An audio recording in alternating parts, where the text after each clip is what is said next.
who are just joining us. I hope you can see this lovely posh first aid kit here. We are looking to give those away to each represented childcare site for those who come to our in-person, you heard me, in-person June 26th provider meeting. I hope to see everyone there. It's been a while. And yeah, we'll get started here in just 2 minutes.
All right, greetings and salutations, all my wonderful educators of Marion County. This is Liliana Howard. I am your professional development manager and happy to end host for today's provider meeting. On the screen, you will see the invitation to come join us for our provider meeting on June 26th in person here at the Coalition. And all those who attend will be able to get a first aid kit for their child care site, one per site represented at the meeting. I hope to see everyone there. Moving on for celebrations and announcements. Let me share with you guys that we had a wonderful gala. Everybody enjoyed themselves. Certificates will be going out on Tuesday, and with those certificates will also be surveys. We ask that you kindly answer the surveys, please, kindly but honestly, so that way we know what to do again and what to do better and kind of get your input.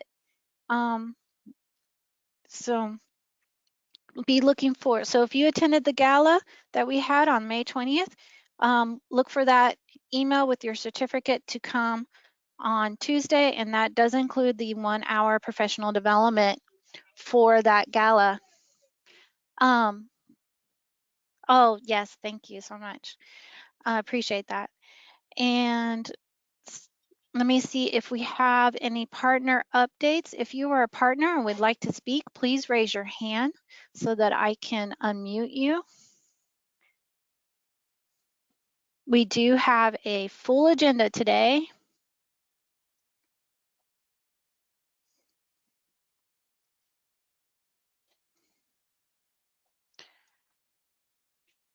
And I'm looking.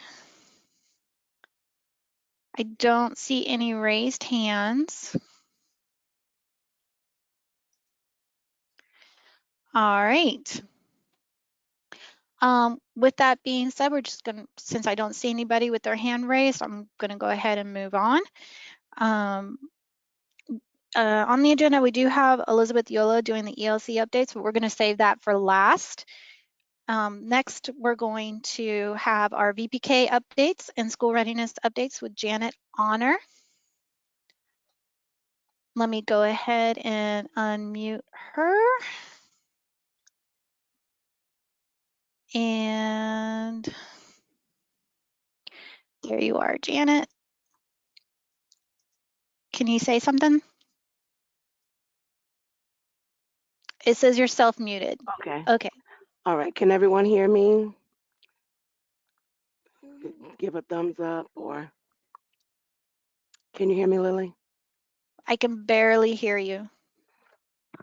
Okay. What about now? A little bit better. Okay, well, I'm going to proceed. All right. Um, VPK updates, we're going to continue to talk about progress monitoring. As this is towards the end of your VPK program, it is very important that all students are tested for progress monitoring. Um, I'm happy to report that so far, majority of the providers has tested all of their students. So a very good job, VPK providers. Um, with VPK testings, you know that we do have some children who fall below the benchmark. Children who fall below the benchmark are eligible for the New Worlds Reading Program. This is a free program where free books and resources are given to these VPK students, okay? These are students who need intervention or are in urgent intervention status, okay? Resources were mailed out to all VPK providers earlier this month, so I encourage you to contact your VPK parents whose children have felt below that benchmark and have them sign up for this program. Children and families who sign up by June 10th will receive 12 books, 9 books for the school year, plus an additional 3 books for the summer. Are there any questions there? I'm looking to see if we have any questions. Okay. I don't see any questions. There is a little bit of an echo. Okay. Well, we do sit right next to each other, so Okay. okay. And if you are having any trouble hearing me, I do apologize. I always provide my notes for you all that is in the packet for you to follow along with me, okay? All right, so now we're going to move on to um, Renaissance record maintenance. Providers, you are responsible to maintain your records. And with VPK, at the end of your program year, at the end of your program year, these records will no longer be available to you. So you are encouraged to go ahead and pull all of the reports that you see listed below: the STAR parent report, the STAR test activity report, also the STAR summary report, STAR screening report, and the STAR annual progress report. These reports are required for you to maintain. If you have a VPK monitoring and our monitors ask to see records of a child and you don't have these records, you will receive a non-compliance for that, okay? All right. I'm not seeing any questions so far. Okay, all right. So now we're gonna move on to the 24-25 VPK FAST training and agreement reminders. Providers, you have been doing very good with contacting me or Miss Mary in regards to the new FAST training. You are required to sign the two agreements. Electronic signatures are not allowed. Okay, so if we see that you have signed the agreements electronically, we will reject your VPK app. Okay, you are required to upload the certificate and the 2 agreements to the document library management and the folder 24/25 fast test administrators. Okay, the how-to guide is available in your packet for you to follow to take the course and know where to upload these documents. If you find that you cannot see the course when you log into Renaissance U, please send me an email and let me know. I will work with you to get you connected with Renaissance. They will have to assist you with updating, your system so you can get in and get this training completed. Any questions there? Where do I get the documents to sign? Okay, so when you log on to take the certification, you have to complete the certification first. Once that certification is completed, then the two test administrator agreements will be available for you to download on RenU. Okay? All right. Okay. And that is all the questions for now. Okay. So now we're going to move on to Summer VPK. Summer VPK are providers who are going to have this program. You are required to do progress monitoring for Summer VPK. Here's the difference. Only PM1 and PM3. Only PM1, let me finish. Only PM1 and PM3 you are required to complete for Summer VPK, okay? Go I, ahead, Liz.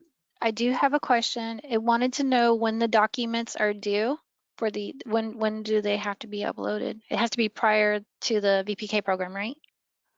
Right. So as soon as you have them, upload them, okay? Because you will receive a non-compliance if you conduct progress monitoring testing on students and you don't have these agreements or the certificate. So as soon as you take it, go ahead on and upload it. We're working on VPK applications right now. Your app will not be certified until we see that you have completed this.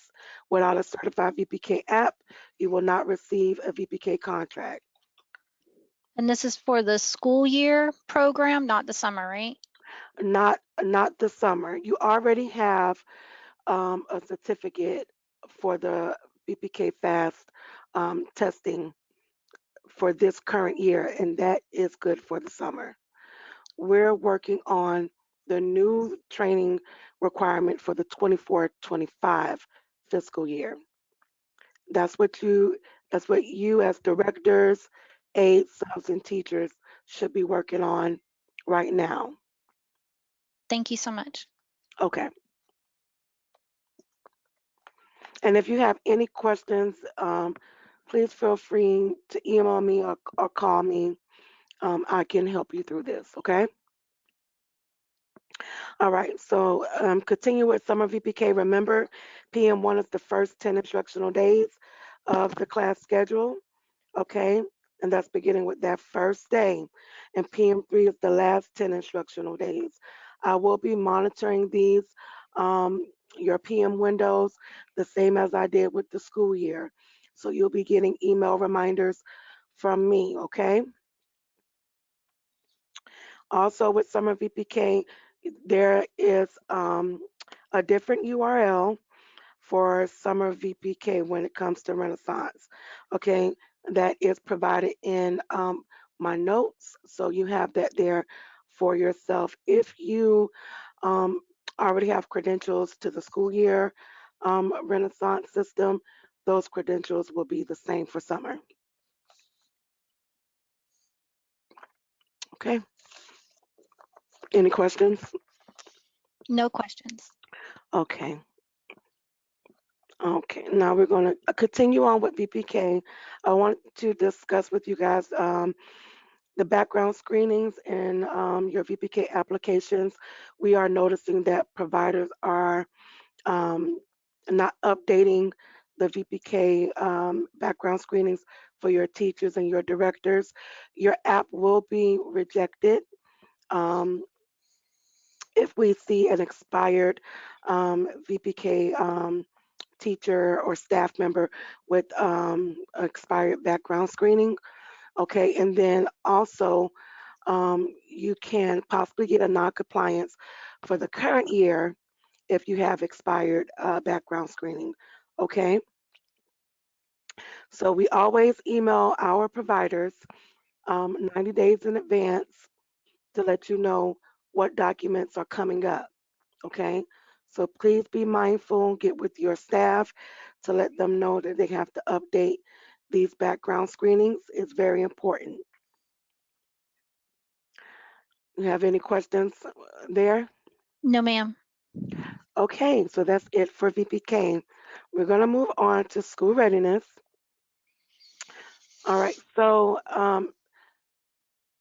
your 24-25 contract, providers who have initiated contracts, please take the time to sign your contract. Remember, the current contract that we're in is going to end June 30th. Your new contract begins July 1st.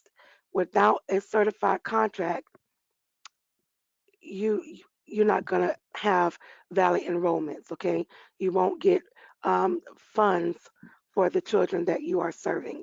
Okay, because you won't have a contract with us if you do not sign your contract. Okay. Also, when you are reviewing your contract, please take the time to sign the contract correctly. When you do the electronic signature, in that title box, you have to put your title, not your name. Title is administrative um, officer, or owner, or director, not your name. I will have to reject the contract if you put your name there. Another reason for me to reject the contract is child assessment. Lily's going to help me out a little bit with child assessment as she runs this program for our department. If you agree to conduct child assessment for the 24-25 year, please let me know because I would have to you would have to select yes in the contract, and then there's also a differential fee. I would have to click a box to say yes that you will receive a 5% increase to conduct child assessment. The tool for child assessment is Teaching Strategies Gold. But Um, before you get that differential, you got some work ahead of you, and that's what I'm here to talk yeah. about. Well, thank you, Lily, for that interruption. I'm Okay, sorry for the interruption, but I just wanted to, okay. So, because we're kind of running short on time. I'm sorry, Janet. okay, it's 116. Okay. All right, so in the handout, because I don't have time to go over every little detail, but in the handout is all the information you need to know about child assessment. Child assessment is not, I repeat, child assessment is not child screening. It is not ages and stages or ASQs. Child assessment is an ongoing documentation, observation, and measurement of a child's development over the course of the whole Woo. school year. And you have assessment periods starting August 1st through October 31st for checkpoint 1, November 1st to January 31st for checkpoint 2, and February 1st to April 30th for checkpoint 3.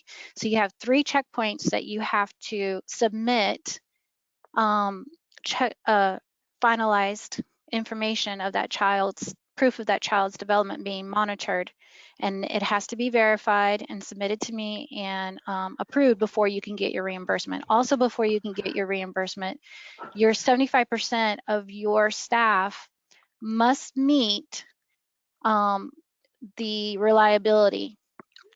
That's 75% of your staff on site that are in child or doing childcare and teaching at your site. So those are the staff that you have listed in the quality performance system.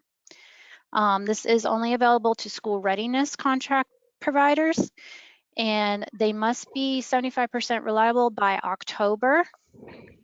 And this kind of gives you an idea that if you have 3 to 4 staff, 3 of your staff at least have to be reliable. So if you need any more information about that, feel free to email me, Lillian L. Howard at elc-marion.org, and I'll be more happy to tell you about that. And Okay. I'm going to give it back to Janet. Thank you, Lily. You're welcome. Okay. So now that we have that out of the way in regards to your contract, I also want to share with you guys that as your class composite scores are coming in, you will have a contract amendment initiated to reflect the change in that class composite score, okay? So you may have to have two contracts that you have to sign, one for the 23-24 year for the amendment, and then the next contract would be the initial contract for the 24-25 year, okay? I also want to share with you guys that remember to please include your holiday schedule um, when you're working on your 24-25 contract. If I see that you do not have a holiday schedule there, I will reject the contract, follow up with you to ask you, did you mean to leave out your holiday schedule? And I can also always share what days you have selected on your closure calendar, okay? Remember, ELC of Marion County allows you 10 SR holidays. If you're out of county provider, you may have 12 with your home coalition, but remember, ELC of Marion only offers you 10, okay? Another thing I wanted to share with you guys when it comes to your documents, to please be mindful of your contractual documents. This is your liability insurance, your auto insurance, your DCF license or exemption letters, and also the religious exemption accreditation or your membership, and then your workers' comp insurance. You will receive a non-compliance if you do not have your liability insurance, your auto insurance, DCF, and your religious exemption, okay? We're going to be monitoring these documents. Not only does the provider relation team does monitor it, but also the compliance team monitors it as well. Okay, so please look out for these email reminders and update these documents.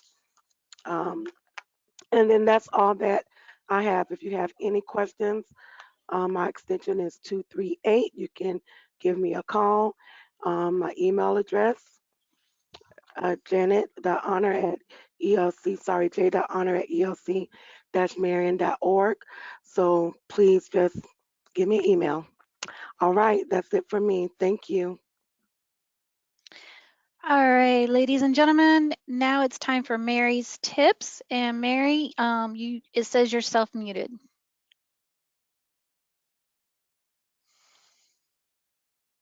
Good afternoon, everybody. Can you hear me? Yes, Mary, I can hear you. Okay, very good. Real fast, before I get into my tip, I just want to reiterate about the FAST test administrators training that VPK providers and teachers will be doing. Please note that you will not upload those to your VPK apps. We have a special place for you to upload those, and all you have to do is call and dial extension 236, and I will give you the directions exactly where those get uploaded. Okay? Now, getting into my tip, I have included a one page of a sample of the correct DCF training transcripts that we do need for the VPK apps. Up at the top of the form, notice that it says the Professional Development Registry. This is the one that we need for your directors and your teachers, because this one, if you notice on the right-hand side, there's a column that says completion/certification dates. That's the column we have to see to verify documents. I highlighted the main important ones that we look for on your DCF training transcripts. And I wanted to point out that on some teachers and directors that have been doing this for years and years, they may have two that are named the same, like those top two, the emergent literacy. This is why we need the completion dates, because you'll notice the one on the top is older, and we have specific rules that we have to watch for to make sure it's the newer training. These are important details. Also, I only included this one page. It's page 3 of a 4-page training document. I just want to note that on page 1, usually in the middle of page 1, for lead teachers, it will show us what credential whether if they have a formal education, an FCCPC, a CDA, it'll be noted on the transcript. So I just wanted to give everyone this tip sheet so that you can be sure and look at your directors and teachers transcripts and be a little bit more familiar of exactly what we're looking for. And I hope this is helpful. Are there any questions? There are no questions. Okay, very good. Thank you all very much. You're welcome. Thank you. All right. And then we have Melissa's class updates. And I'm trying to find you, Melissa. Do-do-do-do. Okay.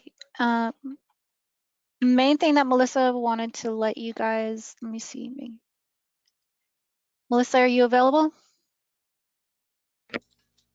Yes, can you hear me? Yes. Okay. Melissa's available. Go for it, Melissa. Okay. Can you hear me? Yes.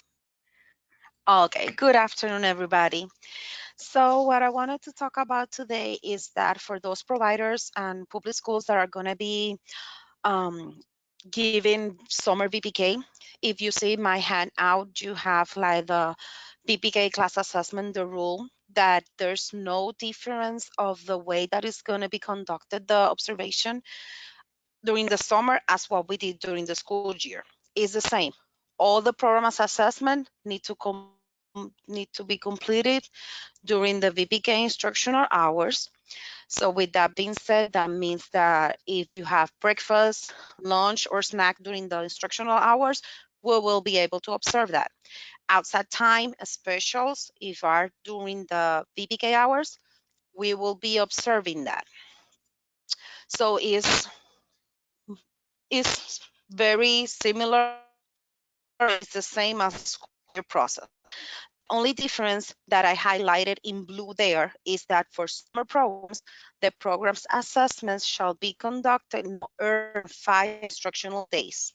So with that being said, if you're starting your VPK the 30th of May, by the, counting the weekly days, not the Sundays and Saturdays, it will be like around by the 7th of June, we are able to go and observe, but first we'll give you the 2 weeks window.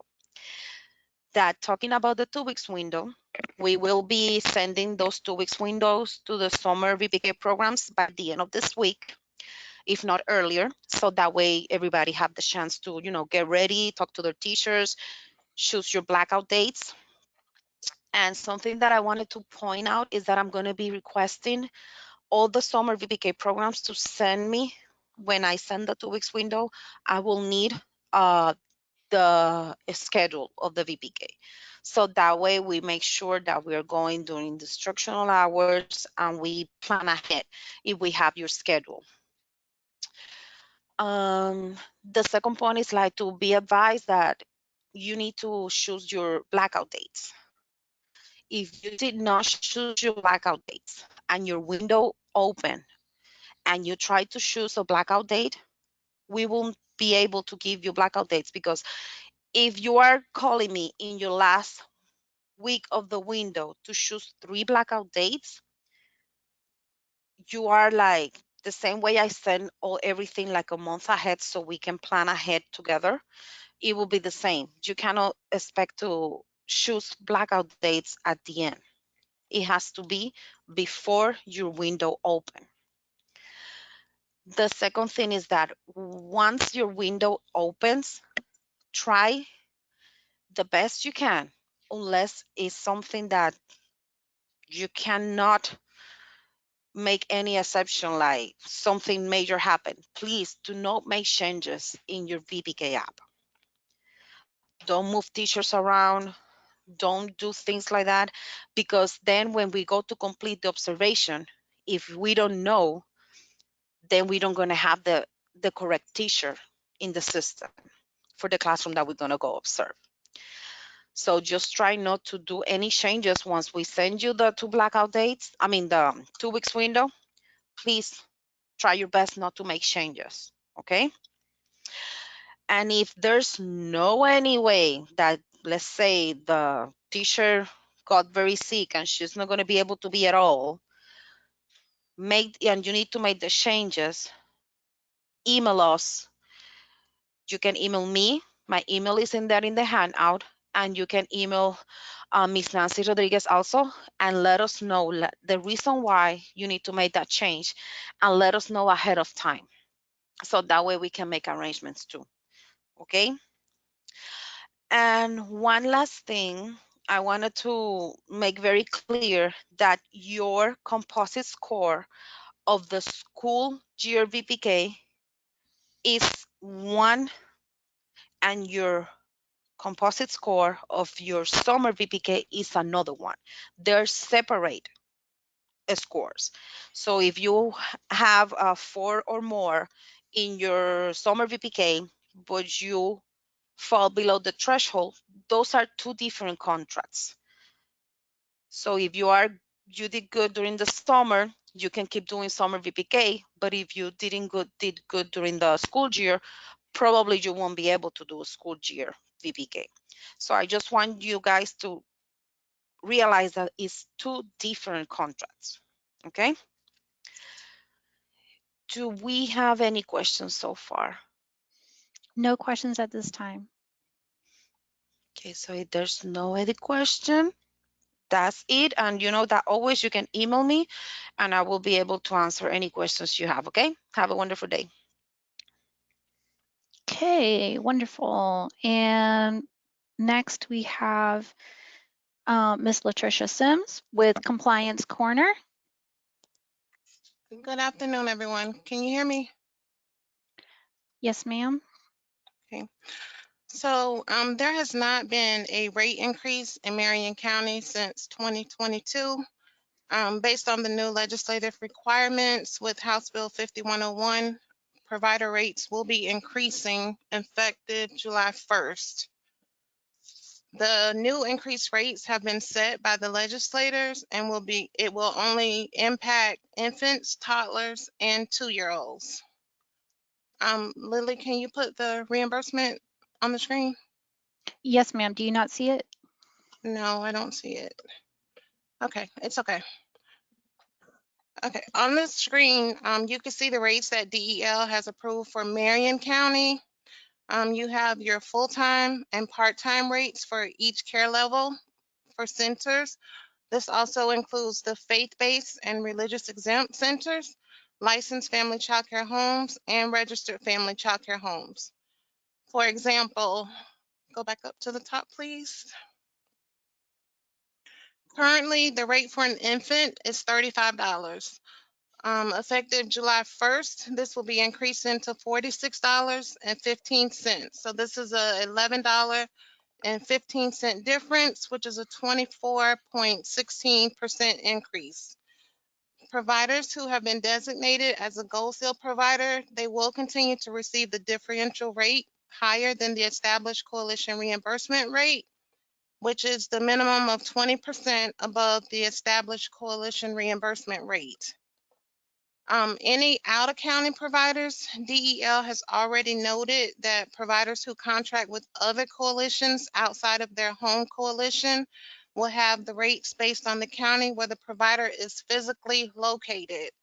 So a provider from Alachua County that contracts with Marion County, that provider will receive the same school readiness rates that were set for Alachua County.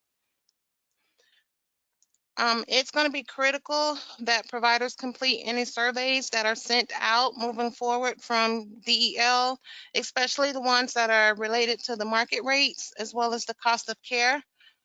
These surveys, they will play an important role in how the legislators will set any future provider rates moving forward. Do you have any questions? No questions, but we do have a comment that says that they are very grateful and their parents are going to be grateful. And then, oh, there was one question to please repeat the out-of-county information. Okay.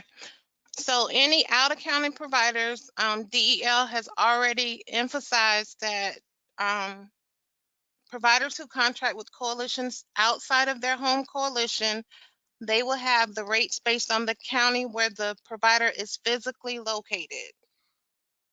So if you're from Alachua County and you contract with Marion County is going to reimburse you the rates that Alachua County has set. Okay. Okay. Yes, ma'am. In addition to provider rates, another change with the legislative requirements is the sliding fee scale. This is the tool that the coalition uses to assess the parent copay for services when families are determined eligible or they redetermine eligible for the school readiness program. The sliding fee scale on the screen, this sliding fee schedule is going to be effective July 1st. The federal poverty level and state median income ranges have been updated for the 24-25 fiscal year. And the co-payments that are currently approved for the 23-24 fiscal year, they're going to carry forward over to the 24-25 fiscal year. So if you could see $1.20 per day full-time is the minimum, and the maximum is $17.59. This is also going to include the 25% sibling discount that we give to families who have additional siblings.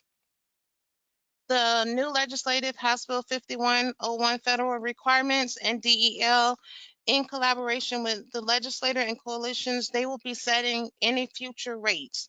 So what this is going to mean is next year, should the parent copays increase or decrease, it's going to be due to the change with the legislative and federal requirements and not the coalition.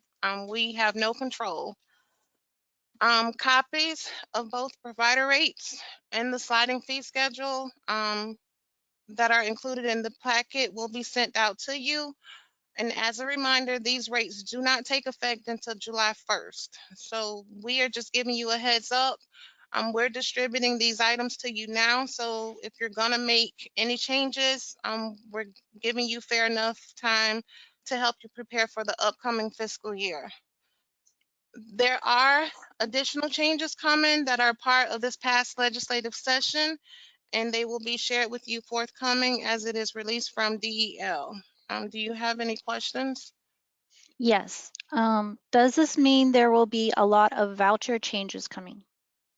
Can you clarify, or can I reach out to that provider? I can write them down. Okay.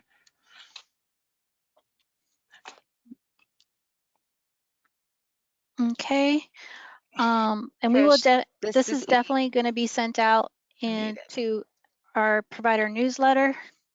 You can look at that through Constant Contact. It may end up in spam because it is Constant Contact, but keep an eye out for that provider newsletter. And then the other comment is this will help our parents a lot. Yes, it will. And that's all I have for now. Okay. So thank you for your time, and I'm going to turn it back over to Quality. All right.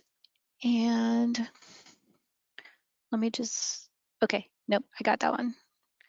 All right, and now we have Miss Elizabeth Eckleberry. Hi, can everybody hear me? I can hear you. All right, so I just have a quick reminder to make sure to review the sign in and out sheets for after the parent sign. We do need a full parent signature on those sign in and out sheets, not initials. And we need to make sure that the sign in and out times are complete as well. So if they sign out at 3 o'clock, it needs to be the 3:00, not the 3 p.m. or 10 a.m. or any of that. It needs to be the 10:00 or the 3:00, okay? Make sure they are filling that out completely. If you're missing the sign out time, we cannot pay for that day. So make sure you're checking those before you submit the attendance. And that is all we have. All right. Okay, and I'll be going, I have some exciting news. You guys have been asking a lot about wanting more trainings on having to do with behavior management. So I have some great news. We have coming up in person. I know you guys have also been asking for in-person trainings, and is the family engagement, nurturing self-regulation, and critical thinking. This is on June 8th. It's a Saturday from 10 to 2. And you will receive Tucker the Turtle. I don't know if you guys remember them, Tucker the Turtle. You'll get a classroom kit and a home kit, and there'll be training to show you how to get your families engaged into it and share those training materials both at home and in the classroom, tying it all together. And also we have from Discovery Source as well, this Way Down Caterpillar and Tucker the Turtle kit, and this Meaty Teddy who stretches and does all these crazy things, because included is a baby STEM class. How often, you can't get enough of science, technology, engineering, and math, but this is for our babies, and it is virtual, and it is going to be on Tuesday evening starting June 11th from 6:30 to 8:30. And then we also have language of class coming up. We've heard a lot of really good things. If you missed out on the April training, this is your chance to get the June training. Feel free to go to our coalition website and sign up through the Zoom link available on our website. And right here through the calendar, just like that. And there is language of class. Now that's not supposed to happen. Here you go. This is where you can register, right here. And then we also have ready for registration the in-person training for June 8th. We have 30 spots left. Sign up while you can. The baby STEM, CPR and first aid, and introducing our first day learning behavior boot camp. This is going to be virtual as well. We're going to have 2 cohorts. So if you register for this, make sure you pay attention, because we have a Monday night cohort that starts on Monday, the 24th of June. And then we have one that starts on the 27th, which is on Thursday evenings. Please note that July 4th, there is no training. The training picks up again on July 11th for the second cohort. I hope everybody signs up for these wonderful opportunities of training, and I am going to give the last 20 minutes to Miss Elizabeth Diola, so that way she can talk to you guys about what I know everybody's wanting to hear about. Go for it, Miss Elizabeth. Hi, everybody. I think I'm unmuted. Yeah? Mm-hmm. Okay, great. I have put in I just dropped it in there into your handouts, a ELC-MC Current Open Grant Opportunities document. So I'm going to ask you to pull that down and save it, because there is a lot in here. To the point where I've been trying to send this to you for like 2 months, no lie. And some of you know that because you've been waiting and waiting and waiting. So first, let me start with saying thank you for your patience for everybody. And also, bear with me, I'm a little reeling right now, and I have to just give a public shout out to my team. It's my birthday today, and I don't normally celebrate it, but I've been crying all morning and feeling so blessed to be surrounded by such a great team. And so I have to publicly thank them for such an amazing experience today for my birthday. Also need to thank those of you that came to our Black and White Gala, and I apologize, I'm sure something probably has been discussed about it. Maybe I joined just a few minutes late because, of course, my computer decided to update right at the moment our meeting was starting today. So I'm looking forward to hearing more from you guys about your experience if you were able to attend, and those that weren't able to attend, I would love your feedback so we can make sure you are present next year. That being said, let's dive into our current open grant opportunities. So the first one that might be the most time sensitive one is our Lena Grow opportunity. We've had some providers that have participated in this opportunity already. We're on cohort 2 currently, and we have one more cohort to go. We only have a few classroom slots available. Annie is our Lena Grow guru. She is our manager over this program and has been doing an amazing job with our friends over at Lena. So if you're interested in this, it is a professional development opportunity. The links that you see there, one will take you to the Lena website so you can learn a little bit more about it. The YouTube video, though, is really helpful for giving you a really quick overview of what it is. If you are interested in this opportunity, please reach out to Annie directly. Her email address is aboyd@elc-marion.org. Let me pause and see if we have any questions about that. I'm going to stop after each one so that, thank you for the birthday wishes. I'm a Gemini, true to it, for those of you that have known me for the past 20 years. Let's see. I'm trying to pull out my questions box. Let's see. Perfect. Okay. Some of these, let's see. Oh, thank you, everybody. Okay, no questions about Lena. Next, let's talk about the big elephant in the room, the furniture mini grant. Okay, so for the past few months, we've been talking about this and how we're rolling it out. This is one of the actually, I'm going to say this is the biggest venture that I've ever been on with a grant opportunity for providers in my career here at the Coalition. Those of you that have been with us for as long as I've been here, you would probably agree with me to give each provider such an opportunity to replace the furniture in their classrooms. It's a big undertaking, and here's what we wanted. We didn't know what this was going to look like. We didn't know how much you needed or if you would even really go, yeah, I want to do this. We thought you would, but we didn't anticipate the response we got right away. So originally, you'll remember we were going to do $15,000 per classroom, and we had a really, really generous budget to support a majority of our corrected classrooms with us. Well, as your requests started rolling in, we realized very quickly that if we were to continue on, we were going to end up not being able to serve some of our providers.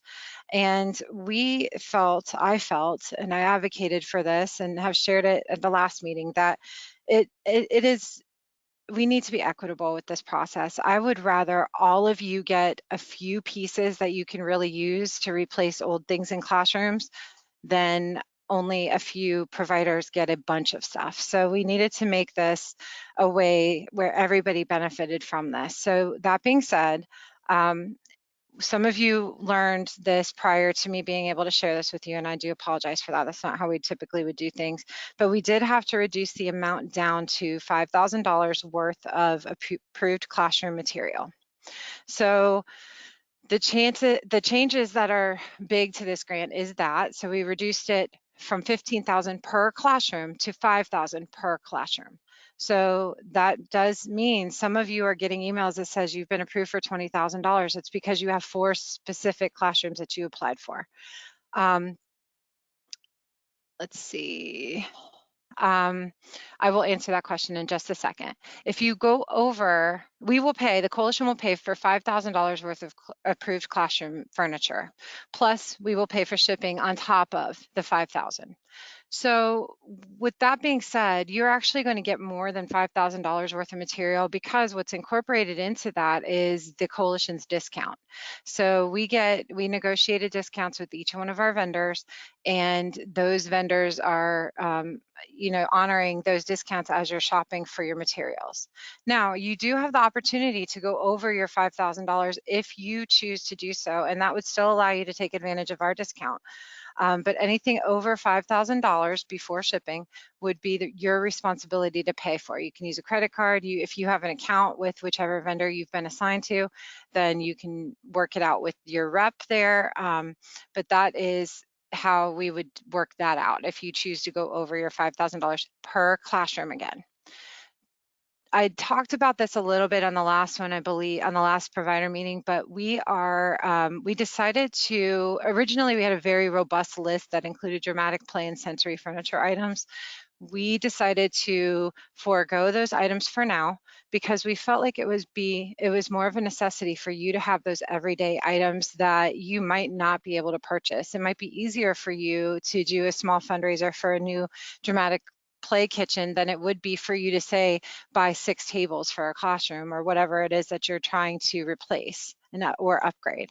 So right now we're still looking at keeping those dramatic play and sensory furniture items to just the necessities that are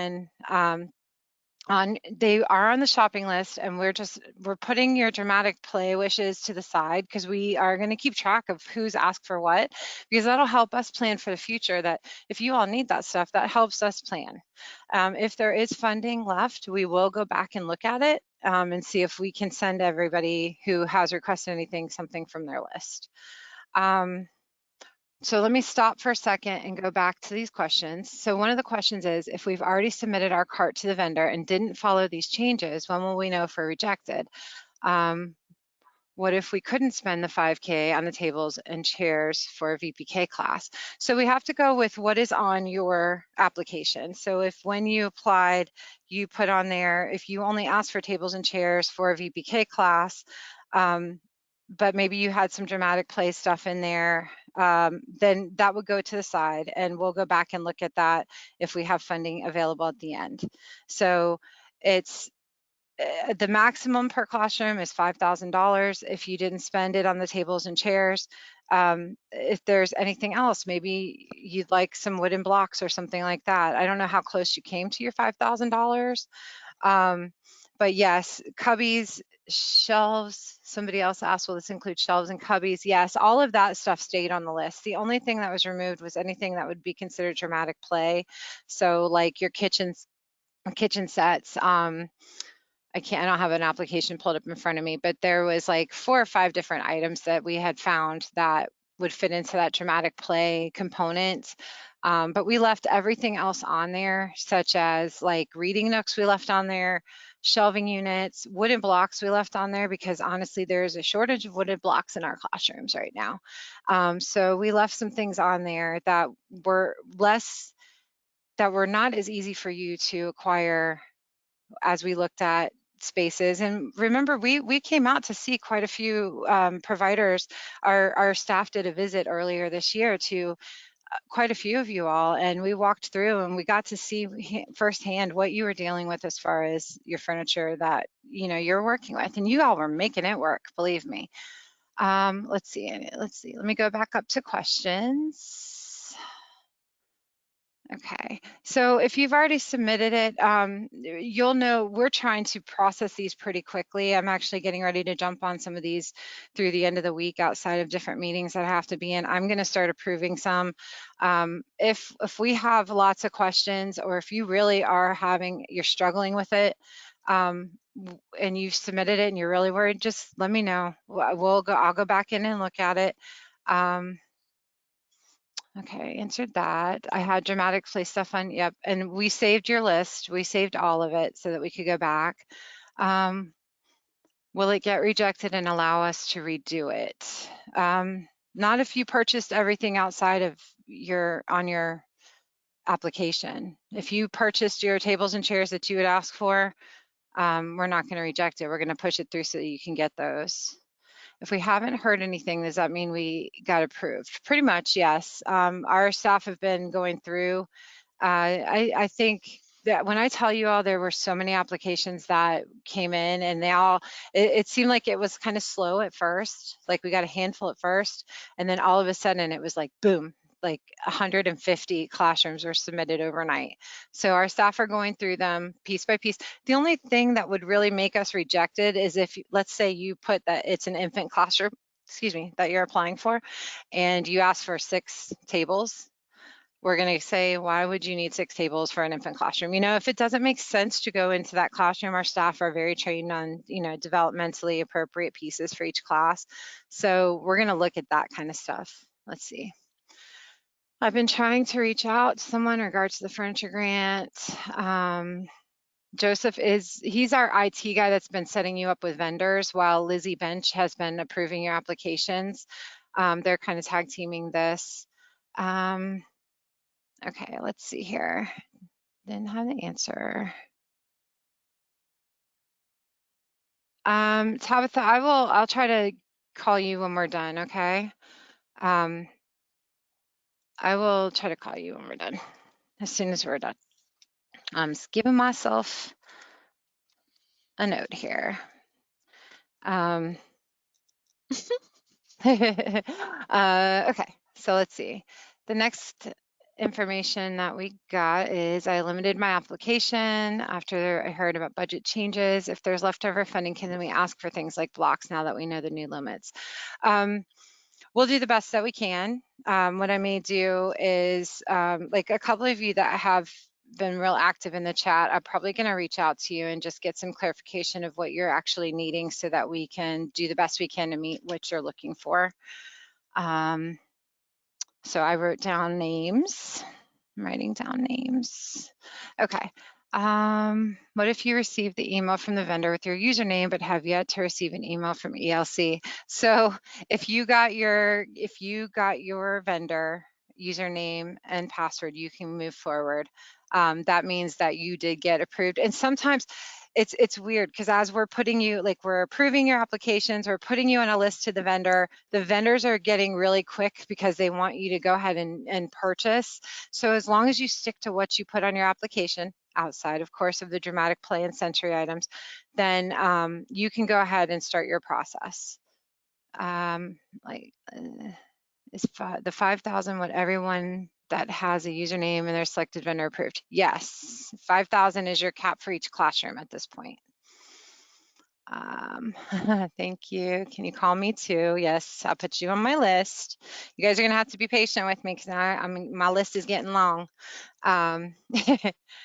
Let's see, can you give me a call? Yes. Okay, you're number 6. Let's see, if we requested a new cot and crib sheets using Kaplan, we are finding that those items are a step stool with handles. Where could we find those? Okay, so let's talk about vendors. So when I asked for this process, and when I say this process was huge, it was a huge procurement piece on our part where we had to follow all the rules when you're spending this kind of money. And we have to be very, very diligent, as I'm sure you are aware and appreciate. And that is how we do things around here. But we have to follow every key piece of procurement. So at the same time that I released the applications to you all, I also released the RFP, which is a request for proposal, to our vendors. And on your applications, I ask you, who are vendors that you prefer to shop with? I couldn't, and on the application it says this, I can't guarantee that you will get that vendor. It was on a first come, first served basis if we were able to assign you to a vendor. Once, you know, as applications came through and vendors got full, we had to move to the next vendor and the next, and so on and so forth, to make it equitable across the board and to allow you to get your items on time.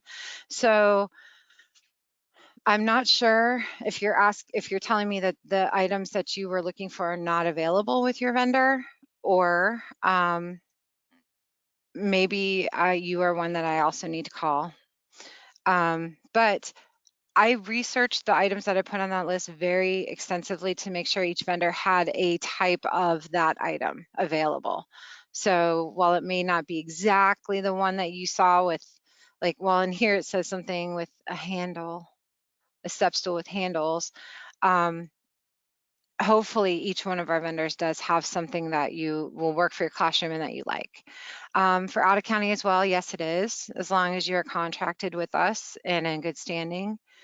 Are changing tables considered dramatic? No, they are not. Changing tables are considered a necessity. Okay, and I think the next information is a follow-up. So you're telling me that your vendor doesn't carry what you were looking for. So I'm going to put you on my list and we're going to talk about that because I want to find out a little bit more from you, okay? Let's see.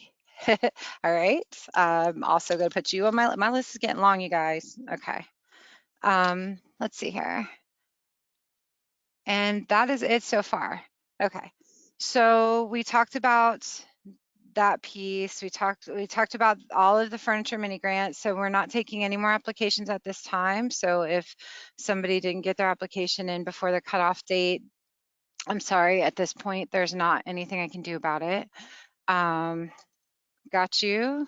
Last person that just asked me to give them a call, I sure will. All right, so basically what is happening where we're at right now with the furniture mini grant is you are starting to get emails from our vendors that tell you how to log in and shop, okay? You're gonna go ahead and complete that. The coalition staff then, we're already starting to see them come in, so thank you for those of you that are going ahead and shopping quickly. We are going in and approving it based on your application, and then it'll get shipped directly to you.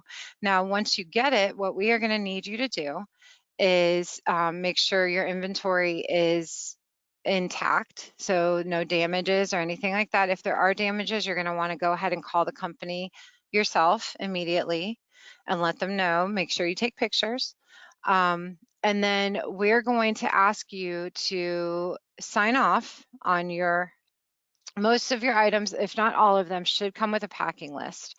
Your packing list, we're going to ask you just to initial and date that you received the item, and then we're going to ask you to upload it into probably Blue Jean would be the best at this point. And that way we can get it and we can pay the vendor because you received your material. And don't worry, you don't have to necessarily remember that as you get your items. If we don't hear back from you or get something that says, hey, we got it and everything is good, we will ask you to submit those. So just hang on to those packing lists. I don't see any more questions. So we do need to place these orders as soon as possible. So watch your emails, please check your spam just in case, because coming from a vendor directly, they may not be on your approved list and might go to spam.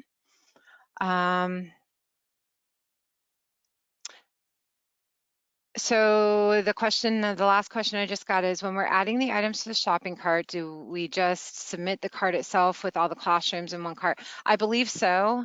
The vendors are aware and have set up your accounts individually based on the number of classrooms you are approved for. So I believe so. I will tell you, I haven't seen the process from that end, from that side.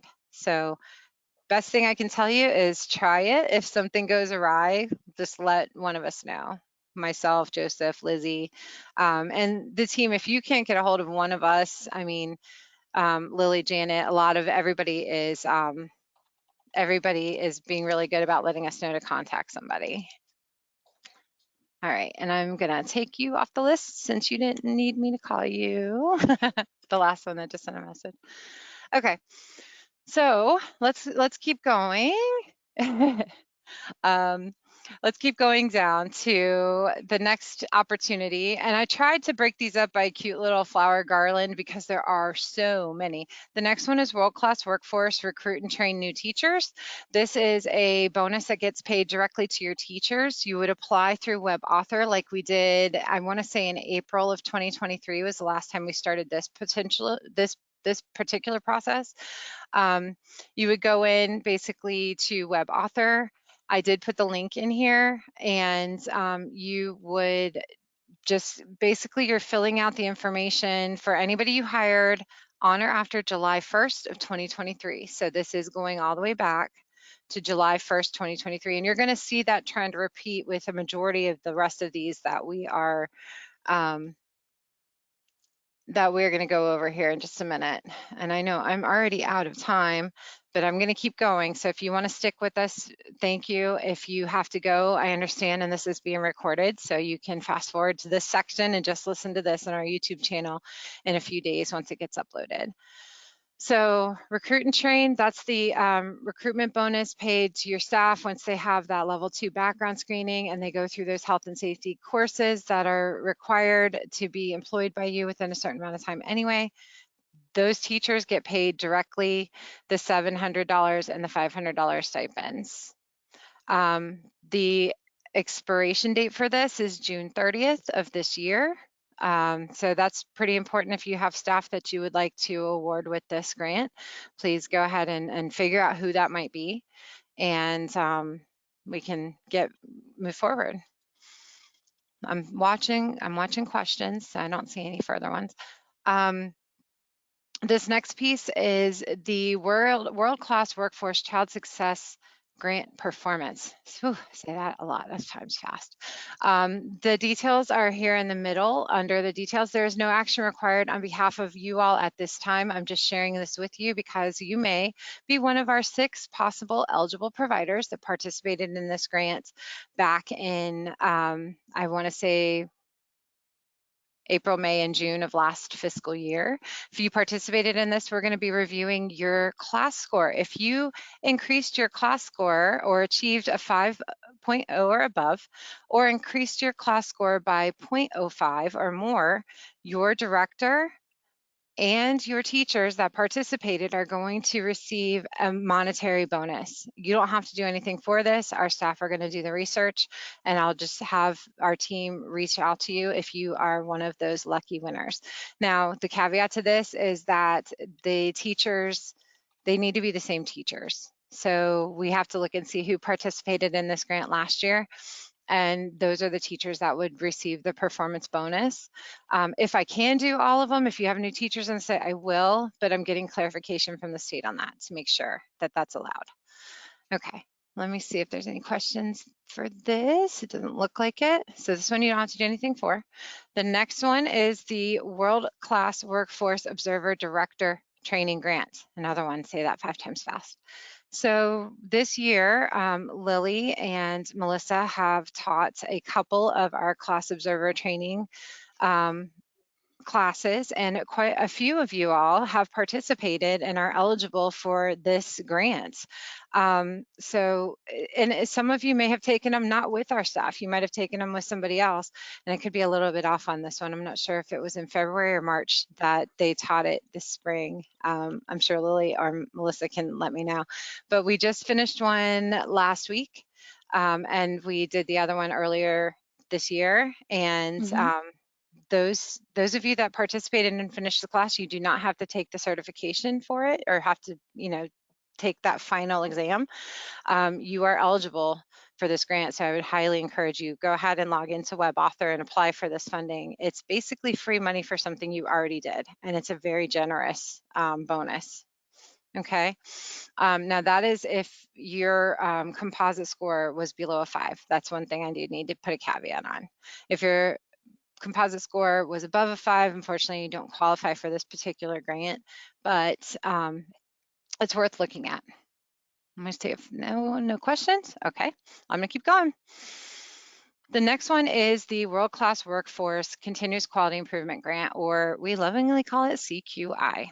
CQI is a very generous grant that pays up to $19,800 if the qualifications are that your site got a class composite score of 5 or above on the most recent class observation, and that your team, including your director, completed 24 hours of in-service training since July 1st of 2023. So there are many of you all that I felt like when we first introduced this grant last spring of 2023, you were a little intimidated by this. Can't blame you. We were too. However, I know with the new health and safety courses that came out, there was a lot of training required. A lot of your staff have gone through it because it's required. I would encourage you to look at first look at your class composite score of your most recent observation. If it's 5 or above, then you're going to look at all of your staff. Now, the thing with this is all of your staff plus your director must have the 24 hours of training. It doesn't necessarily have to be in the same training. Some of your teachers may have taken the same training and some may have gone a different route, But if all of them got 24 hours of training, including your director, apply for this grant so you can get this chunk right here, $19,800 for your site. It's encouraged that you give your staff a bonus if you require that, or if you apply for this. I encourage you, reward your staff, because that's a lot of training on top of everything else that we've had to do. So I put down here the new required health and safety training does count towards this grant. So let me pause because I did see something come in. If we don't have an SR class, does our VPK class count for these grants? Yes, it does. Now, when you're thinking about that, though, I want you to keep in mind, it's not, so if you were to apply for this particular grant right here, the CQI grant, it would be all of your, not just your VPK staff, it would be all of your staff that have to have met this 24 hours of training, including your director, okay? So that's something to keep in mind. It's just the eligibility pieces that you have to have a current contract with us for school readiness or VPK. Hopefully I answered that one. Okay. Next one. These are the two that I think a lot of people have been waiting for. Workforce Initiative Application 1 is staff onboarding. Application 2 is that pays your staff directly just for their time that they've been with you and their education. Okay, let me pause and go back up. So is this another CQI or the same one as before? It's the same one as before. We have funding and we are allowed to continue that on. So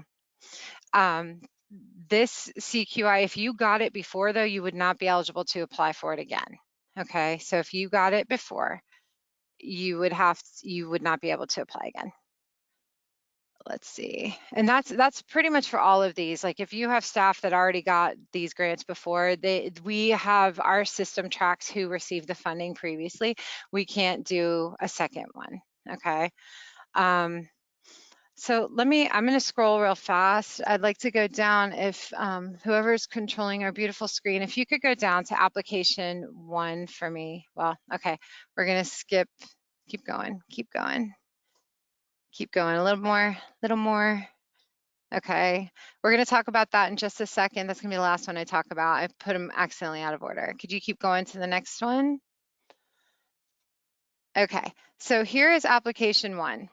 So application 1 allows us to pay you, childcare provider, you, the site directly, for your employee onboarding that you've done since July 1st, 2023. Okay, so there, and I think my dates are I think my application deadline on this says June 20th, and I think on the worksheet above I put June 25th.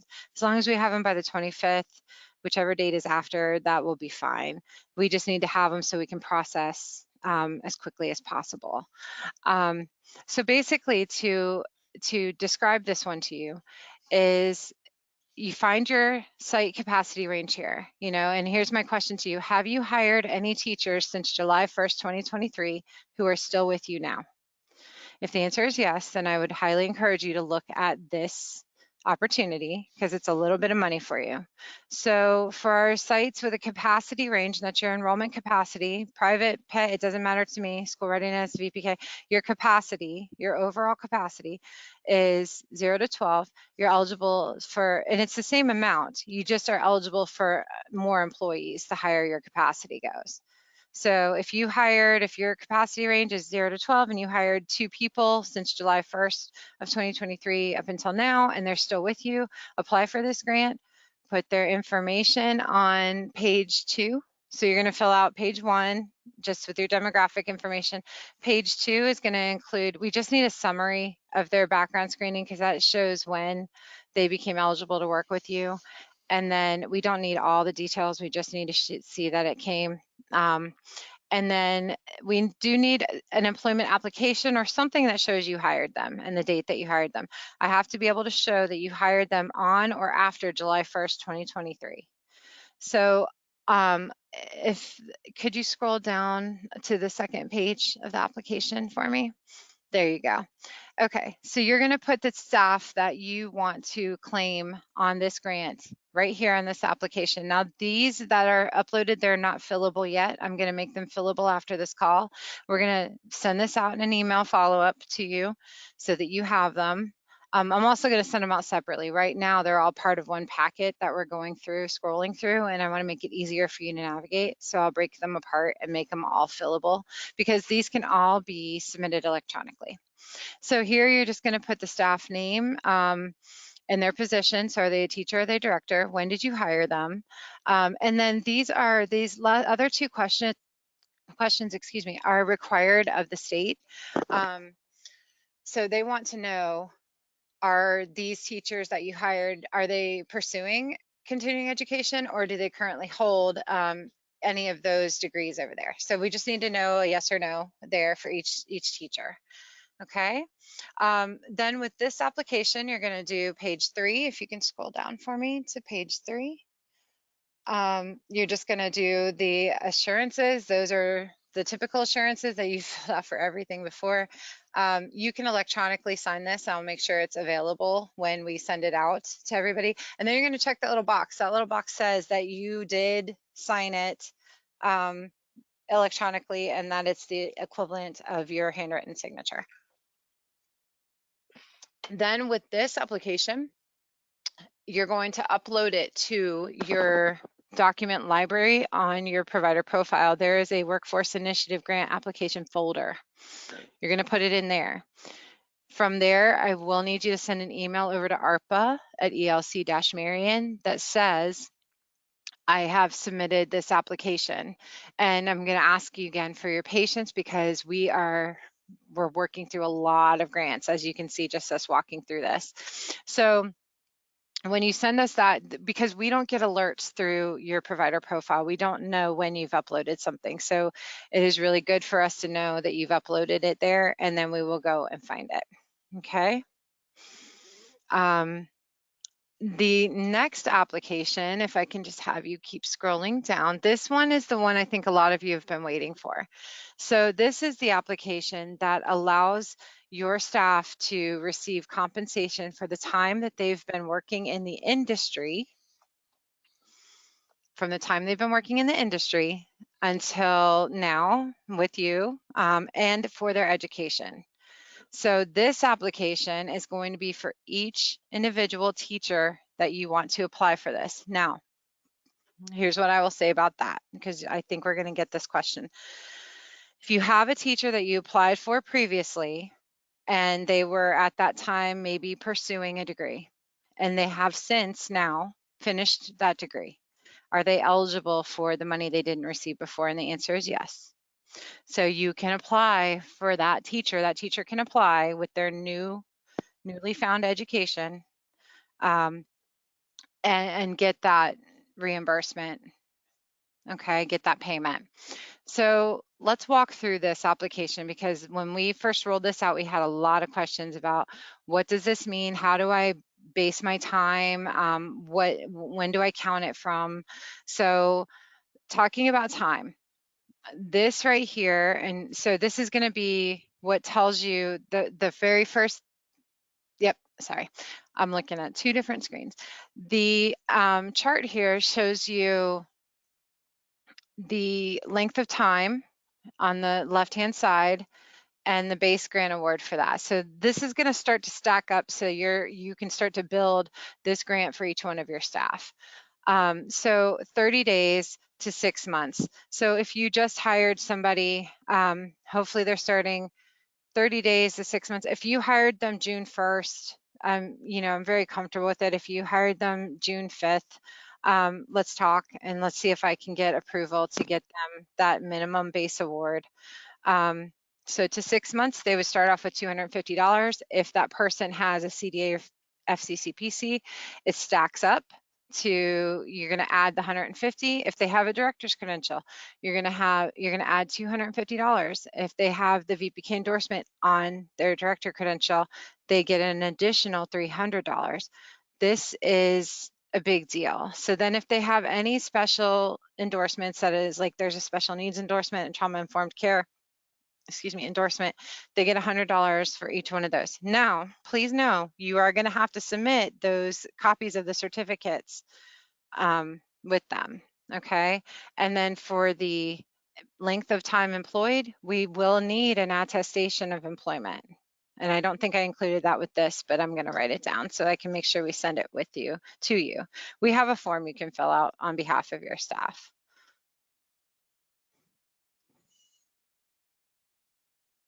I would even be fine with you using that for when we talked earlier on the first one to show proof of their employment with you. You're attesting as to when you hired them. I think trust is a good thing. We trust but verify, so you do have to give us that backup documents. Okay, so yeah, for this one that's on the screen that you're seeing now, so Workforce Initiative Application 1, when we're asking you for the employment application, you can also do a verification of employment if you don't have an application that you have your people fill out. So yeah, thank you. Okay, so going back down to application number 2, the first page is the demographics that we collect from you. Really what we need is page 2 and 3 for each teacher, okay?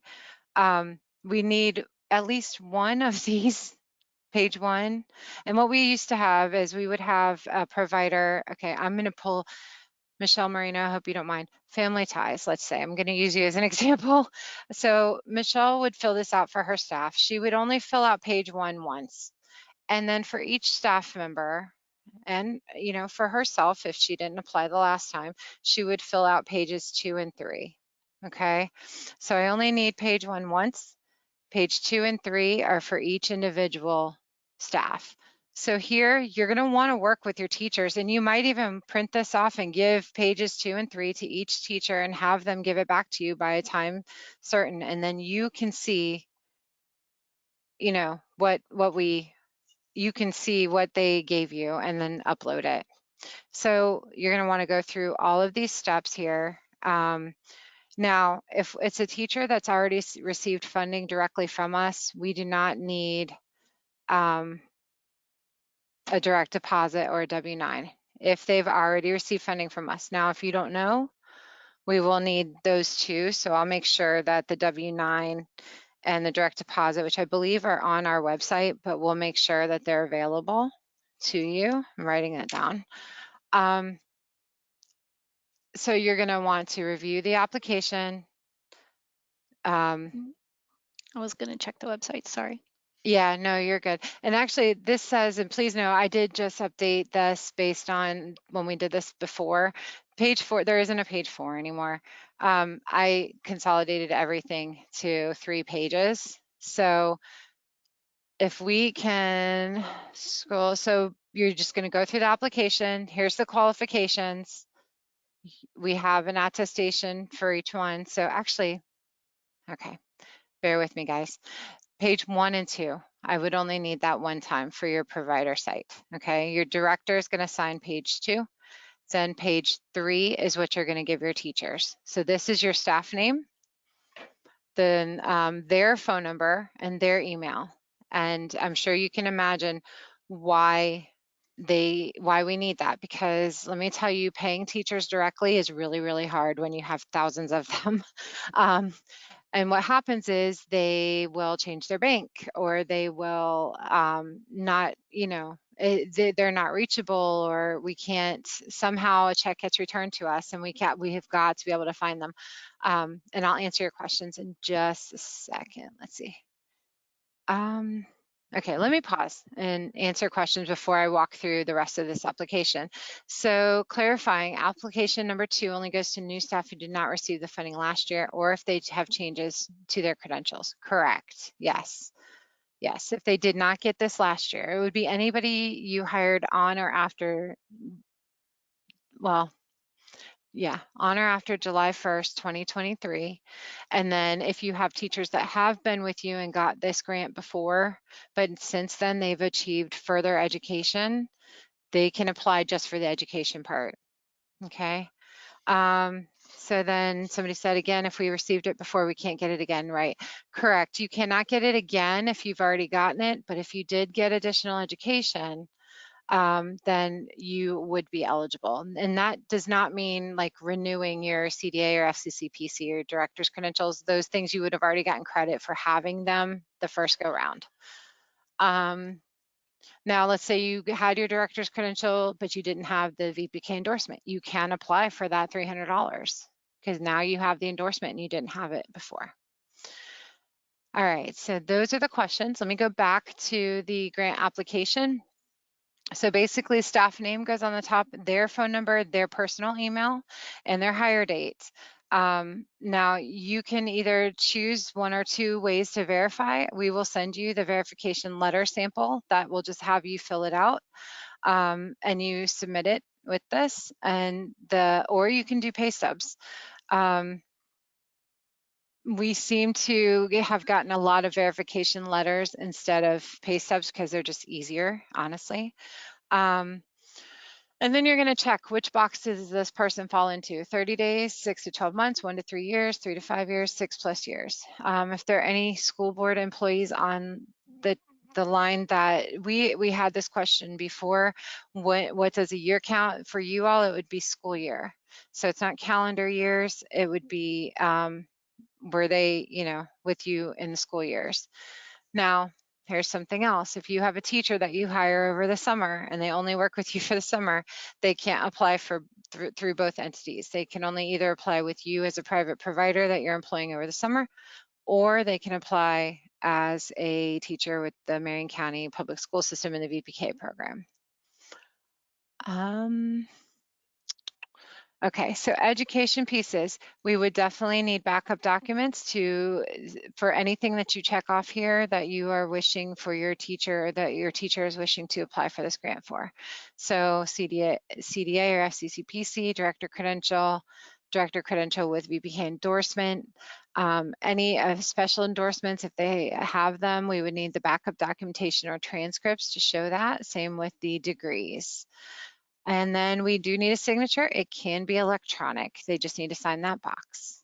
So let me stop and see if we have any questions. And then I only have one last two things to cover with you. No additional questions. Okay, so close your eyes. I'm going to ask my driver on the screen to scroll back up to our document here to, let's see, page 5. Page 5 talks about the curriculum reimbursement grant. Keep going, one more up. There you go. So we still have funding. Yeah, you'll get there. We still have funding if you are interested in purchasing new curriculum for your classrooms. If you purchased curriculum but you didn't purchase it for everybody, remember you do have to have training. I know it is a lot. It is a lot. We had a comment, woo, it's a lot to go through. We do self-funding, so if you want to take advantage of this, now is the time. You do need to purchase it by June 30th, the application and your receipts. And when I talk about receipts, please know we need very clear receipts showing which classroom you purchased curricula for and the name of the curriculum. We have to be able to match these up to the list of approved curricula. We can make sure that we send that out to you too if you need it. And if you're, I'm not going to send the curricula list out again, but if you are one of those providers that didn't take advantage of it and you need that list, just let me know and we'll get it for you, because we've sent it out a lot of times and this email is going to be pretty hefty when it comes out with a lot of stuff on it. And so if you are interested in curriculum reimbursement, yes, you can. Just make sure it's on the approved list. There is a new school readiness list out. Another way you can look is by looking at your provider profile on the curriculum list there. There's a whole list in your profile of approved curricula. Any of those, as long as you're purchasing the right, the most current or most currently approved edition of it, and also make sure it comes with professional development. That is one caveat with this. And then the very last thing is I do still have a couple of slots open for professional coaching. for directors. So if you are a director and you would like 6 hours of one-on-one professional coaching with a coach out of, we have hired a coach that works with your director. And when we say a professional coach, you're like, well, what does that mean? Like, are we playing t-ball? No, the coach will actually help you work through situations that you're facing. So maybe an example I can give as a director, if one of the things, oh, thank you. We just had somebody who went through it, said, I highly recommend the professional coaching.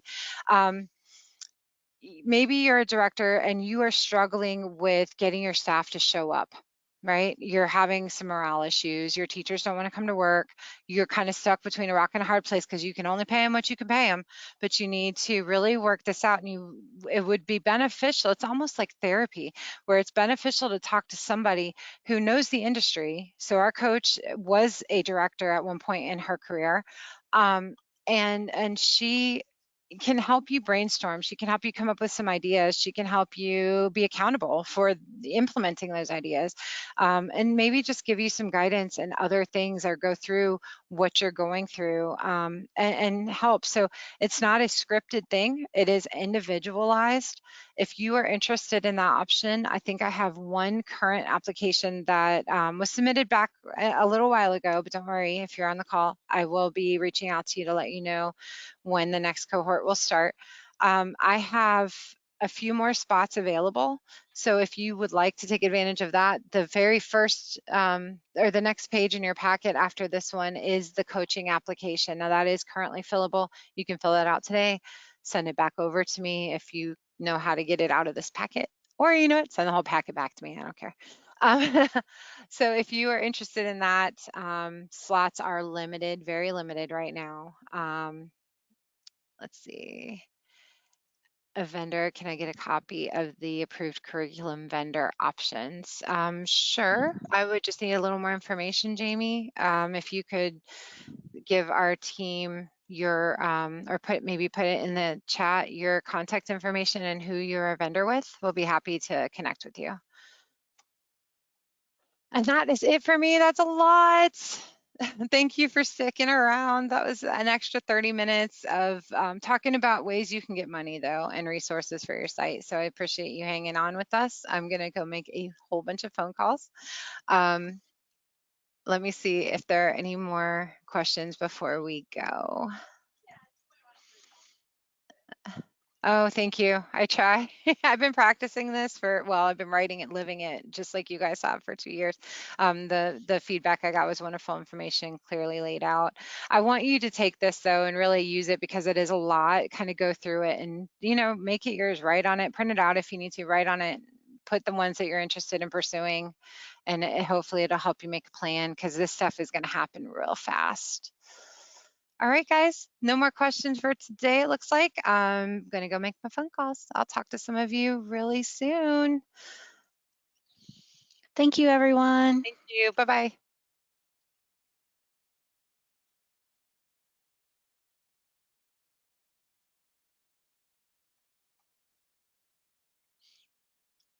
Jamie, are you still on the line?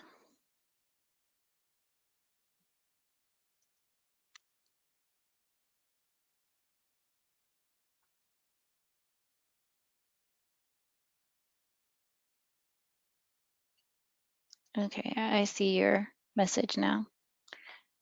Okay, Jamie. Thank you. My name is Liliana Howard. I'm the Professional Development Manager, and I'll reach out to you. Not a problem. Hello, Ms. Sosa. You need help about the creative curriculum? Lovely stars and hearts, yes. Okay, I can give you a call, Ms. Sosa. Let me wrap up the provider meeting and make sure that it's processing so it can go on YouTube. And I'll give you a call, okay? You're very, very welcome.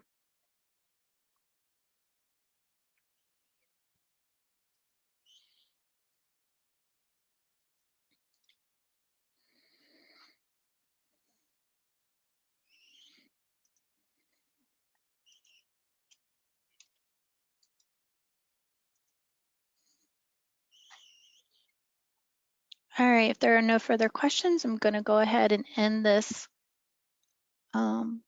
meeting.